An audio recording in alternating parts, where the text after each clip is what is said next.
On this episode of the Unofficial Shopify Podcast, I'm taking many precautions. I don't care if you can't get coronavirus via Zoom. Paul and I are working from home, recording separately. I don't think this mask is going to work.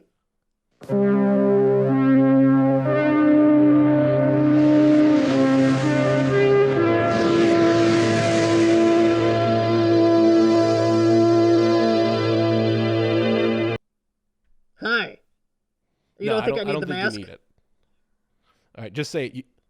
I don't think you don't need the mask, but I think you have to say, you got to say the line. What line would that be? All right. Come on. No one cared who I was until I put on the mask.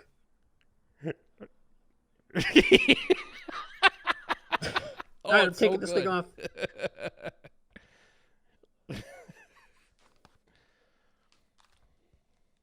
Molded by it. You merely adopted the quarantine. I was molded by it. See, your Bane is so good. Should I send you this respirator? You should send me the mask. The trick is you got to have a rubber plastic, like a respirator, not like just a cloth N95 mask, because then it gets that there's a little bit of reverb in there, gives you that cool effect. You got to get you need that metallic noise. All right, so I got bad news. About a month and a half ago, I'm all into video games and movies and not leaving my apartment. That's my life. About a month and a half ago, a monkey's paw came in the mail, and I was just like, I'm going to make a wish on this monkey's paw. So I wished that I never had to leave my house again, and no one ever expected me to ever leave my house again. And, apparently my wish was granted, but this is not how Not like this, monkey's paw. It's the damn monkey's paw. Not like this. So it was you. It wasn't some guy eating a pangolin or a bat or whatever. Let's check in. Right, how are you doing? I'm good. Been playing a lot of Far Cry. Far Cry 5. It's fun and enjoyable. It's my first one of the series. A lot of outdoorsy stuff in Montana, taking down a Christian dominionist cult, which, is fun and not the horror show that is everything else. I've been relying on binging Netflix, quality time with my wife and kids, so that's nice. But I have strictly quarantined. We've not interacted with other humans, and my procedure for taking deliveries involves with gloves. I bring the deliveries into the garage, depackage them there, and wipe them down. I don't go that far. I go to the grocery store maybe once every 5 days or so. We do the Walmart pickup once a week. And then it's in and out. I don't have a mask or gloves. Oh, yeah. Oh, see, yeah, I got the mask. I'm wearing the nitrile gloves. I'm spraying Lysol into my eyes. Yeah, I'm not good at shopping so far apart. I'm usually like a grocery store every 2 or 3 days guy, not every 5 to 7 days person. So we really have no food in this house right now. So are you doing delivery? Because that scares me too, but I still do it once a week. No, I go and get it. I go to Fresh Farms on Gulf. I'm not leaving the house. I basically, I'm going to have agoraphobia soon. I think it'll be okay. I think you could, leave the house for groceries, stay 6 feet apart.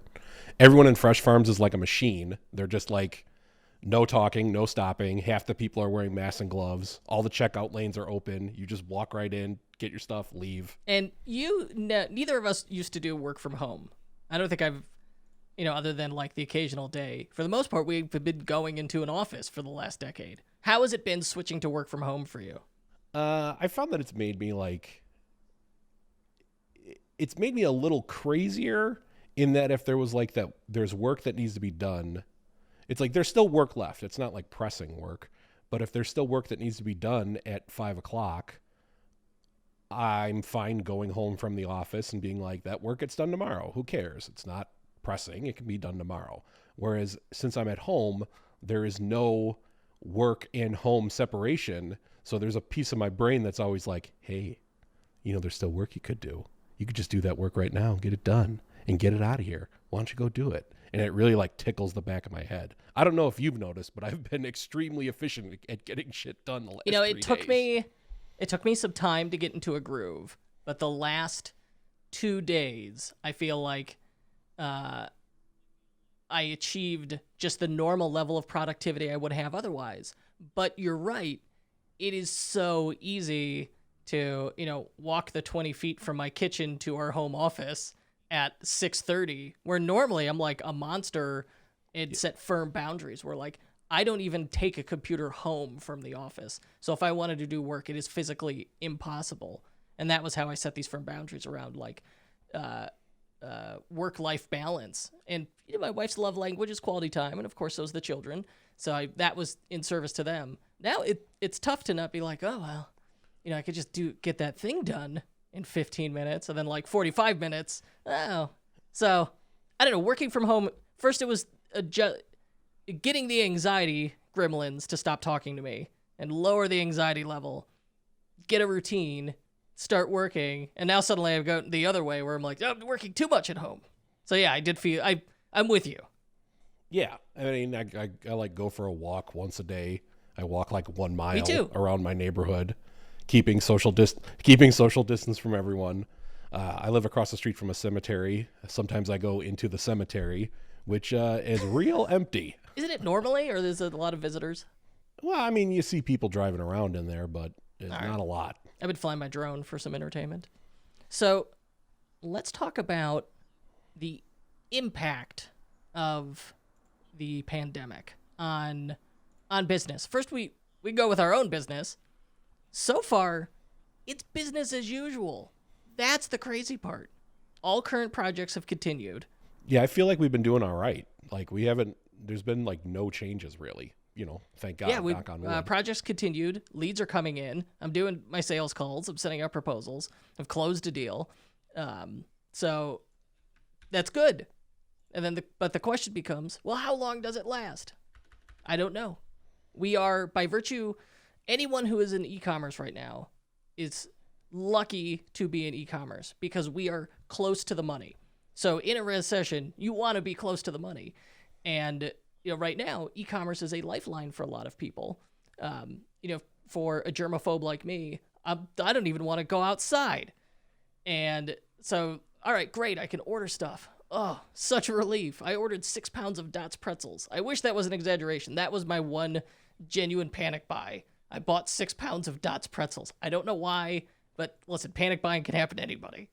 Well, and that should last you, maybe a month? I could stress eat that in a month. Only 6 pounds of Dots pretzels because they're so good? I'm going to put on the COVID-19. Yeah. If anyone at the Dots factory in North Dakota is listening, you're our new target client. Dots site is on WooCommerce. We got to get them off WooCommerce. We got to get them on Shopify and take our favorite snack brand into the I'd also like to hear their 21st century. story. I bet it's cool. It was a woman named Dot who lives in North Dakota, invented a pretzel topping that she then put on pretzels, and it's now taking the nation by storm. So I could release that soundbite as its own podcast episode. The Dots Pretzel Story with Paul Rita. It's about 45 seconds. Yeah, exactly. It's like, there's a football mom in North Dakota named Dot. So let's look at some of the data that we have gathered. And here's the thing.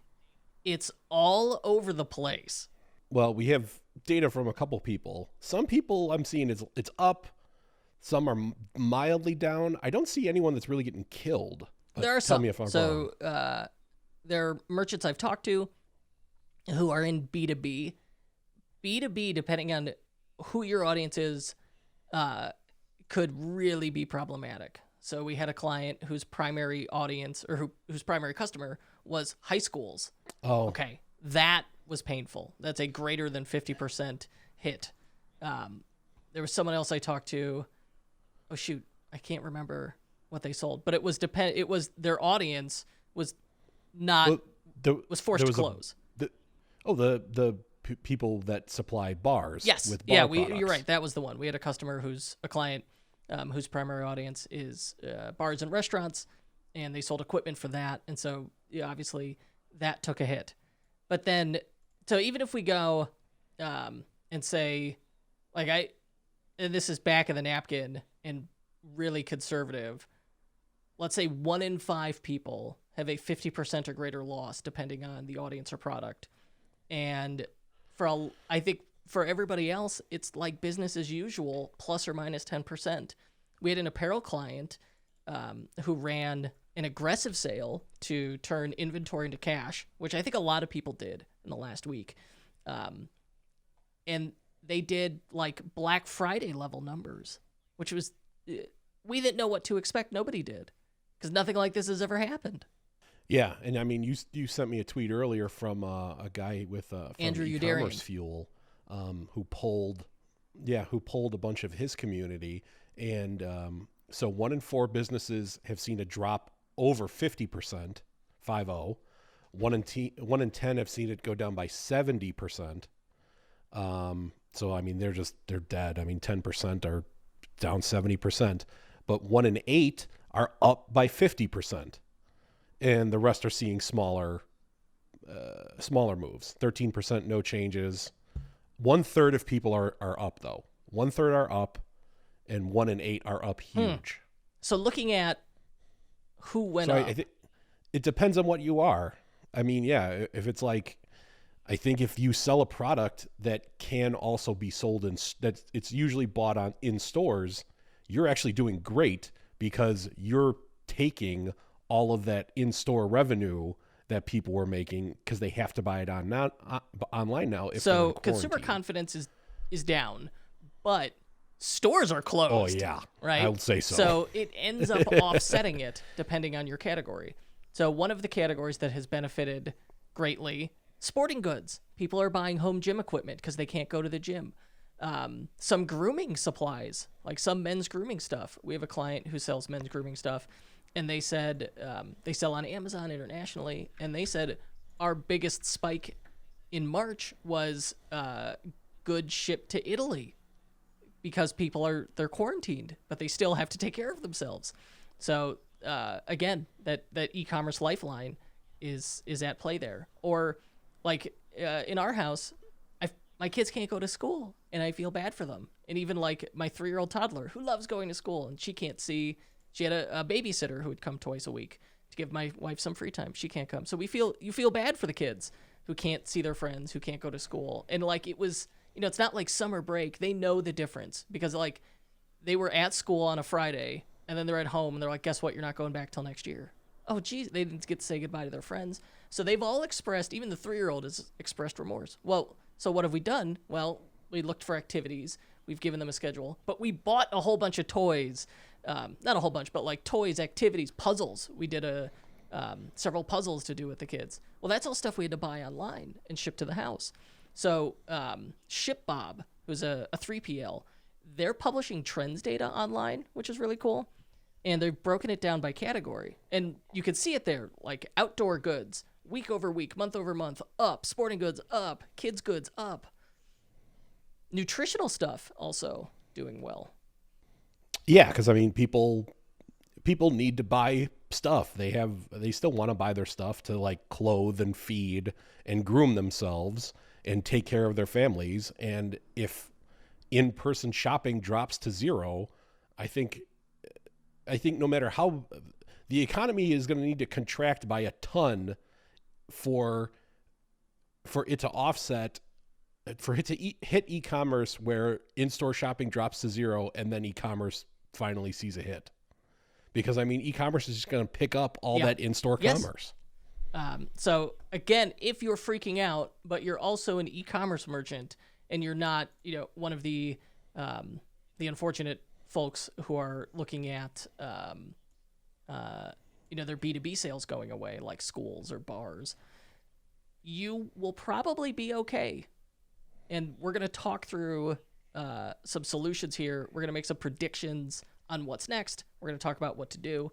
But a couple other data points we saw. The Facebook ads cost has dropped dramatically right now. Same with Google ads. Oh, yeah. Because I've been seeing that everywhere. More eyeballs than ever on social media for more time. So supply, that's like the supply for the ad marketplace, goes up. And then at the same time, you had a lot of advertisers slash advertising costs. Now, okay, that's a fear-based decision. If I would not look at cutting expenses on things that are a very clear investment. But they did, and so those combined effects, Facebook ads dramatically cheaper than ever. So I'd mentioned that client who did like Black Friday numbers on an aggressive sale for their apparel, and we pushed that with Klaviyo, so an owned channel, and Facebook ads. And the Facebook ads on like the hot audiences, it was 70x. On the cold audiences, it was 20-something x. So like the average worked out to like 37x, I think. I mean, just numbers that have not been possible, that we haven't seen in years on Facebook. Yeah, so that's good. But I mean, this is all sounds great, but I mean, if no one has any money or people run out of money, then it's going to be a disaster. I think I feel like in the previous weeks I was kind of like, hey, don't worry, this is all we need to do in order to like ride this out and we'll be all right. Well, we didn't do any of those things in most places in America. So riding it out is not going to be that great. And I've now become very pessimistic, and I'm sort of like, well, things are still okay for our specific niche of the world, but who knows if it's going to be that way in 2 months. All right, well, you have been one of the saner folks that I look to, and you've also been pulling a lot of data. You are a data and news junkie, and you put together your own spreadsheet. So talk to me about what you're seeing and what you're feeling. Well, I'm only specifically looking at Illinois because I'm worried about. Well, tell people what's going on in Illinois. And they my don't know. Family members in Illinois, our Governor J.B. Pritzker, who is just a giant, huge, locally famous billionaire, who just decided he wanted to be governor. So everyone was kind of like, ugh, this guy's gonna suck because he's just a random ass billionaire that wants to be our governor. Where have we heard that before? Yeah, but legal weed. He's actually. Yeah, I think legal weed was coming with any Democrat getting elected, but he's actually done a spectacular job. Like, he was way out ahead of everyone in terms of shutting down schools, doing a full shutdown of the state. I think we were maybe the first state that had a full shutdown. I think California beat us, and as did Kentucky. So I'm like, and he's doing daily briefings all day. He's publishing all the data of where we're at in terms of testing and all that. So like, it at least is calming to me in that I have information that I can think about and then like act on, or at least like alter my life towards. So I built this. They have a website. It's like on illinois.gov of the total number of cases in Illinois and the total of people tested, and they update it every single day. So I've been just running the numbers on that, and it seems like very small amount of data. Things have slowed down in Illinois the last 3 days. Like, it's still not great in terms of where we want to be for increases in cases, but we're possibly going to avoid the fate that New York is having. So I feel good about that. It's at 20. We're at like 20% a day, which is doubling every 3.5 days, which is bad. That's bad. That's not good. It's better than a lot of places in America, but it's good. We want to get that down to like 12% or doubling every 6 days.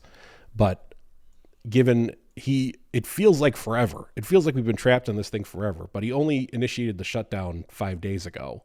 And that is literally the median time for symptoms to appearing is about 5 days. So that's like another problem with this whole disease, is that it takes so long for it to hit you once you've been infected with it. And so allowing you to go out and infect other people. So he initiated the full shutdown, which is like this big, huge move, but you're not going to see any positive aspects of that for like a week, probably, perhaps more. So we're still haven't hit a week yet. So I'm really hoping the 20%, it's been going down the last 3 days, and I'm hoping that'll really drop in 4 days from now or so, once the full effects of the shutdown hit the. So hit what the you're numbers. seeing in the early data, and I've seen your spreadsheet, I was very impressed, is you think the stay-at-home order has been effective, at least in Illinois. Oh, I know it's effective in the other countries of the world that have done it. That's the thing you need to do. You need to test every single person you can, and then have those people isolate from other people. And then you can kill the virus. I mean, if you could somehow create an America where every single person had to stay in their house for 3 weeks, it would be gone in a month. Like, this would all be fixed. But I'm just going to say no comment on the testing and isolation procedures going on across America. I think Illinois is doing the best it can, and I think the numbers in Illinois are pulling down to some international country levels and not the levels of like the bad states of America. And have you looked at this stimulus deal? I don't even want to talk about that because I got a lot of feelings about that no one needs to hear. Yeah, I hope it helps, but I don't know. I don't want to get too full political policy wonk. Build, Communist Manifesto. We need to start building guillotines on this show, but that's all I'll have to say. One of the theories in like the data has been so bizarre in that depending on what data you look at, whether it's a data set or anecdotes, you're either like people are either unaffected, up a little bit, down a little bit, or like completely falling apart or running Black Friday-esque sales. These are all completely disparate things.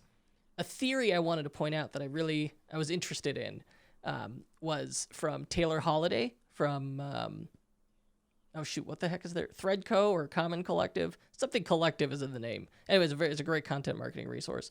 His theory was you have to, when looking at this data, you have to break it down by city because this is happening on a per city basis where it's hitting, all of these cities are affected very differently because the United States is so geographically spread out. So if you start looking at... Well, it depends on what state you're in. I mean, if you're in Florida, the governor of Florida is like, whatever, who cares? They've done pretty much nothing. They shut down Disney World. Ohio was fast. Andy Beshear. Finally. Andy Beshear, the governor of Kentucky, was very ahead of the game, shutting things down. And that shows in Kentucky's numbers versus places like Tennessee. So, I mean, it's like a true federalism problem where it's like every state is wildly different depending on one, how much that state or city is connected internationally, i.e. New York, and like how the government of that state is responding to the crisis. So, I mean, there's like 50 different little experiments going on. I mean, and it's like Washington. I mean, Washington's rate of increase is doing really well because they had the first real outbreak in the United States. It was horrible. They had a lot of early deaths, like an entire assisted living facility is dead. But that was like a canary in the coal mine alarm bell in that it ended up probably causing less deaths in the long run because it forced the state to get their act together. So yeah, you'll be seeing city by city and state by state differences wildly. Yeah. And so that's something to consider when looking at these data sets or even your own sales and data. So where do we go from here? What should I be doing? Is it okay to market right now? Is it okay to run a sale? I know a lot of CEOs personally reached out to me. State Farm, Best Buy, all like, hey, here's how we're handling the crisis. Like, oh, wow, thanks. Thanks for your note, State Farm CEO. Appreciate that. Yeah, I got one from People's Gas, and it's like, I will still have gas at my house. Good, thank you. I wasn't worried about that till you said it. Otherwise, you shouldn't exist. What? No, I think, people want stability. And that's what those messages are about. I don't need stability from some company I gave my email to 5 years ago. Yeah, I definitely, it's like your birthday or Black Friday. You discover like, oh, here's all the newsletters I need to unsubscribe from. Except now it's a global pandemic. But yeah, I think it is still necessary to advertise. It's still necessary for you to make money. We live in America. You're probably still getting charged your rent. You're unfortunately probably still getting charged your mortgage. You still got to buy food for your family and for yourself. So, yeah, you got to make money. And in e-commerce, like you're not asking. So by advertising you got to run your business. E-commerce business, you are in no way asking anyone to take a risk with their health. Yeah, that's right. If I was like running Hobby Lobby, I wouldn't be running advertising being like, come down to Hobby Lobby and shop our aisles. And I can tell you, our local Michael's is closed, and I believe our local Hobby Lobby is closed as well. Well, as well it should be, because it's literally been ordered by the state. They closed 300 Waffle Houses, like Waffle House closed them, which is bad because Waffle House is well known for having reduced menus and always staying open no matter what. And in fact, FEMA uses Waffle House as a sign to see how bad a disaster is. Like FEMA literally is like, that area got hit by a tornado. What are the Waffle Houses doing? Oh, this is like the Waffle House is shut down. This is a disaster. We got to get a bunch of people out there. Is that true? That is 100% true. I'm not even kidding. Huh. I knew Waffle House's reputation was like, it's always open. I just thought that meant it was 24/7, 365. I didn't think that it meant they were like really good at mitigating disasters for themselves. No, they're excellent at mitigating disasters. They have different skeleton crew types. They have different types of menus they'll serve depending on limited resources. They are the early indicator of how bad a disaster is, officially recognized by FEMA. Well, today I learned. Yeah, so Waffle House shut down 350 Waffle Houses. That's all you need to know. So if right now I'm saying, I think you're in one of two positions. You're either going, okay, so far it's business as usual, so I should just keep going, and you have to keep asking yourself, like, am I acting out of a place of fear? I keep going back to, what are my numbers? What do my sales look like? How are things going now? So you could potentially just keep going. But you may be in a situation where things are sliding or things have fallen off dramatically. I don't think there's anything wrong with pivoting, even if it's temporary, even if it's just to keep the lights on. We mentioned that merchant whose primary customer was schools. They have transitioned and retooled into making masks. So this could be a time to pivot, to try a different business idea, to extend a catalog. I mean, if you could diversify your income, if you could diversify what you sell, it by nature diversifies risk. Yeah, and I think the main thing you want to do is like be ready. Like things might be like, all right, we're still riding this out. We're going to be okay. I'm just worried about how things are going to be in a month from now when people who lost their jobs in the last 2 weeks, they still kind of got that last paycheck. And so the money is still flowing a little bit. How's it going to look in a month when we're at 20% plus unemployment and those people have no money? I mean, is buying really going to crater there? That's been my thinking as well. So so I kind of want to be like, you might want to reduce all expenses now while you can in order to build up sort of a cash cow to sort of be ready to spend the spend you need to make in order to continue providing sales or in order to have the capital to pivot your business or whatever. I think you're right. So like the first question was, what happens when everyone has to stay home? What happens when you get quarantined?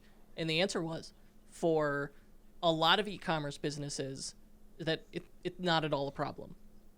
Other than like, okay, hey, can we get stuff out the door, reasonably and safely? Oh, and I saw a thing today that UPS is hiring drivers like crazy, and it's bigger than Christmas. Well, and UPS is doing bigger. We've had a lot of deliveries over the last 10 days, and USPS operating like normal, really awesome. I've not gotten any FedEx deliveries, but UPS, they've been behind on packages. Like, it'll be out for delivery, and then we get it 2 to 3 days later. So, like, USPS weathered the storm just fine. UPS is definitely at, like, Christmas level shipping at the moment. So, that's good, I think, that people are buying things, at least for us. But you're right. We have 3 million jobless claims. That's a record number of jobless claims. So what happens there? How will that affect the industry? I could guess at it, but I think, wait 2 weeks and find out is going to be the answer. Wait a month.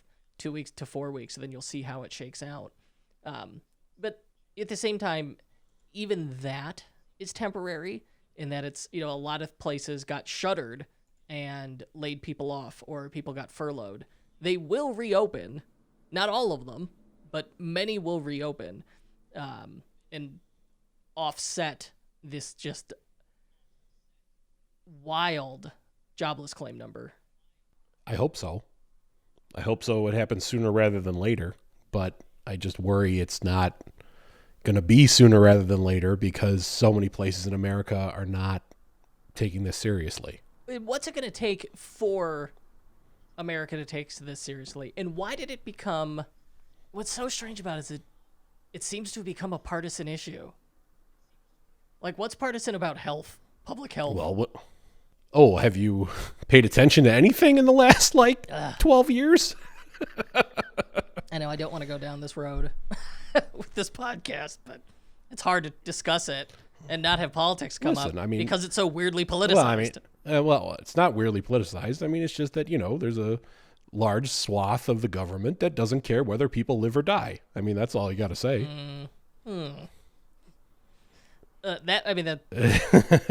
Increasingly, that's how it feels to me, and that's frightening. Like, I really feel like we could end this if we said, all right, federal stay-at-home order, 3 weeks. Yeah, that sucks, but that's better than, the slow 1,000 paper cut system we're going with presently. Well, it's like, I said this to someone yesterday. No matter what, our arm is getting cut off. The question was, did we want to prepare for it, put on a tourniquet, get ready, get anesthesia, and have a surgeon amputate our arm? Or do we want to just take a bread knife and slowly jam it into our arm and saw it off as quickly as we can using a bread knife, and however long that takes? And we decided to go with the bread knife. All right. So let's talk marketing strategies. And I will say we're going to do, I'm going to interview my wife because her business has gotten killed by this. She does travel specifically for Disney World. Well, the park's closed and the cruise ship stopped. What do you do? So, her traffic dropped, and she relies a lot on affiliate income for people booking trips through her travel partner. Well, so people are canceling the trips, so she loses that. So she got hit, and so she's doubled down on, okay, so this is temporary. I can weather this, and I got to treat right now as a content marketing, audience building, and engagement exercise. Because, all right, if you're not shipping orders and doing customer support, you potentially have some free time on your hands. And we've got Facebook ads are cheaper than ever. Social media engagement is up. And I will say, one silver lining here, people are cooler than ever. I have talked to more people in video chat. I've had better conversations with my neighbors than I ever had before because everyone really is being very good to each other at the moment. So I think you can capitalize on that. And go ahead. Well, and I think that's another thing that I've been seeing a lot of people talk about, especially on Twitter, that this fantasy of there's going to be, if there's even a tiny bit of societal breakdown, everything's just going to turn into anarchy. And that's this fundamentally, I don't know the right word for it, dark thought of human nature. And every single example we have of that, it's actually the complete opposite. The stories of that's what the Nazis thought when they bombed London during World War II. They're well, we're going to bomb London and it's just going to destroy their lifestyles. And then there's just going to be rioting and their entire society is going to collapse. No, everyone banded together and took care of each other. And there was this sense of community that only strengthened them. Same thing in New York on 9/11. Right. Was in New York after 9/11 were people walking the streets just anarchy, saying fuck off to everyone else, even worse than they usually do in New York? No, everyone banded together. That's what humans are. That's the reason that humans are so successful as a species, is that we are starved for society and we need to create society and connectivity anywhere we can. That's the story of our entire evolution. So we should assume that a crisis like this will only bring people together and make people be nicer and more open to each other. And I mean, that's what's happening. You're seeing with the donations and everyone working together. And obviously there are isolated cases of assholes trying to be assholes, but that only just makes them stick out more and seem more prominent because everyone else is trying to help out. That was beautiful. Let's put some fairy dust on that. Oh, fuck you. All right, you want something else? How about you want the tiki room?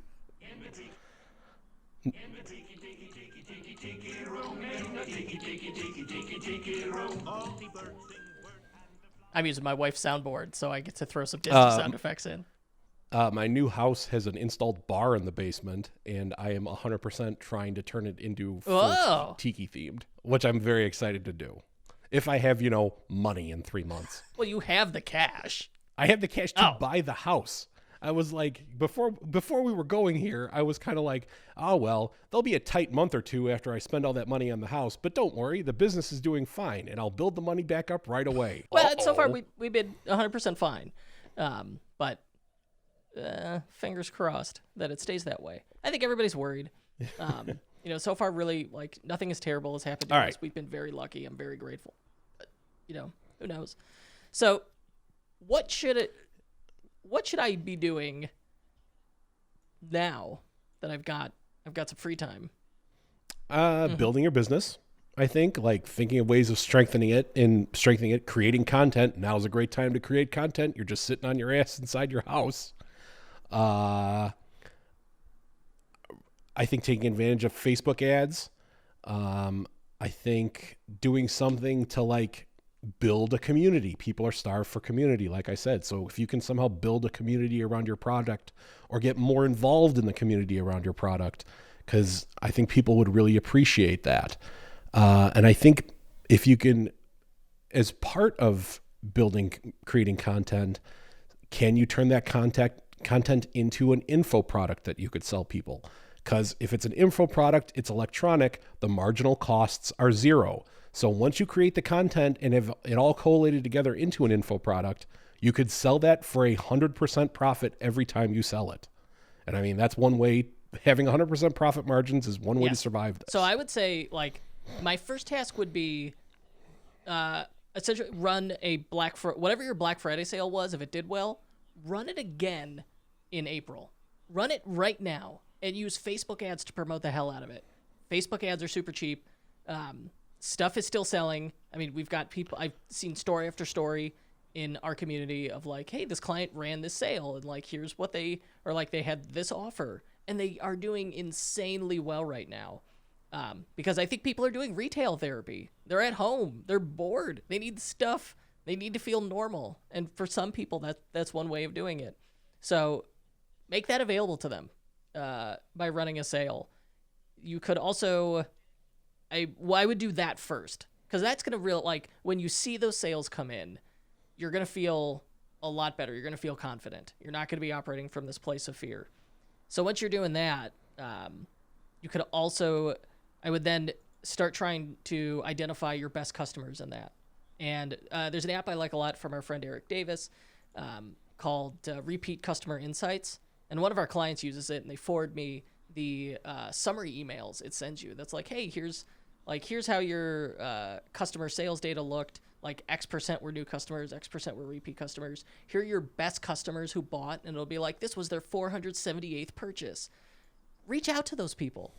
They want to hear from you. Reach out to them and genuinely say thank you. Be like, hey, I saw it was like your 30th purchase from us. I am so thrilled and so grateful to have you as a customer. I would love to hear about, why you buy from us, and, like, get them on the phone. Ask, like, hey, could I just interview you about why you buy for 20 minutes? And you will build a relationship with them. You will learn more about your customers and why they buy than you ever thought possible. Because I guess probably a lot of what you think about your customers is really a best guess. But yeah, like, reach out to them. And while you're doing that, as long as you're at it, be like, hey, could you leave me a review? Or even better, like, would you mind doing like a 30-second video testimonial? Maybe do it over, like, a lot of people are using Zoom right now or Skype, and you can record with those. So be like, hey, could I record like if they say something really cool about your product where you're like, wow, that feels good. Like, can I get that again? Can I just record that? And and then you could let's say you do 5 of these or even 10 of these and you get those clips, then you could string those together. And I think it would sound pretty cool. Like you could do like a really amazing Facebook ad of like just 5 customers being like, this is how this product changed my life kind of thing. I like that idea. And I think now is the time that you could do that in a very genuine way and people would be happy to assist. I'd also just like, to your point, you said, hey, like look for communities, get active in your community. I would pick like the one social media outlet that you're really into, the channel that you feel most comfortable with, and try and really grow that audience and get that engagement going. I'd also try and like make sure you got pop-ups going. Make sure you're collecting emails for your newsletter. Maybe work on split testing your abandoned cart subject lines. Like that's such an easy revenue win. Abandoned carts are usually going to be most of your revenue. So, what do you think? I don't know. I said my stuff, then you said your stuff, and I think we're both right. All right. I think we're done. I think we hit all the marks. Yeah. All right. Hopefully everyone is safe and healthy. And as usual, join our Facebook group. Search the Unofficial Shopify Podcast Insiders on Facebook. Join it. We would be happy to hear from you. Or if you're on my newsletter and you reply, I read all those emails. You're welcome to reply. If you have questions, ask me. I'm happy to help. But yeah, thanks again for listening and being with us. I appreciate it.